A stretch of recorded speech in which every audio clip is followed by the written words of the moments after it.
விரும்புகிறாரு. உங்களுடைய இருதயத்துல, உங்களுடைய வாயில ஆண்டுடைய வாக்குத்தத்தங்கள் இருக்க வேண்டும்.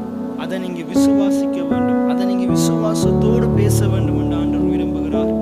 ஏனென்றால் காணப்படாத ரீதியில் இருக்கிற அந்த ஆசீர்வாதங்கள் உங்களுடைய கண்களுக்கு புலப்படுகிற ரீதியில வர வேண்டும் என்று சொன்னால் நீங்க தேவன் கொடுத்த வாக்குத்தத்தங்களை விசுவாசிக்கிறவர்களாக, அதை நீங்க பேசுகிறவர்களாக இருக்கணும்.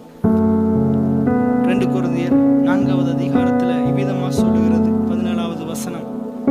மேலும் காணப்படுகிறவைகளை அல்ல, காணப்படாதவைகளை நோக்கி இருக்கிற நமக்கு அதிசீக்கிரத்தில் நீங்கும் இந்த லேசான உபத்திரவம் அது அதிகமான நித்திய கனமகிமையை உண்டாக்குகிறதா இருக்கிறது.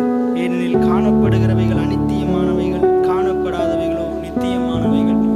தேவன் கொடுத்திருக்கிற வாக்குத்தத்தங்கள் எல்லாம் காணப்படாத ரீதியில் இருந்தாலும் அது நித்தியமானதா இருக்கிறது. எத்தனை பேர் ஆமீன் சொல்லுகிறீங்க?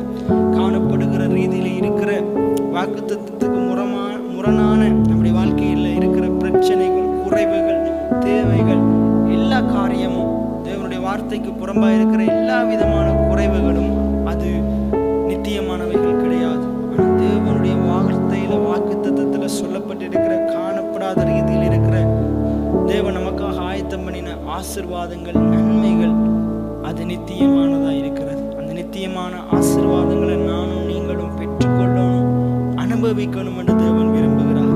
எத்தனை பேர் ஆமென்?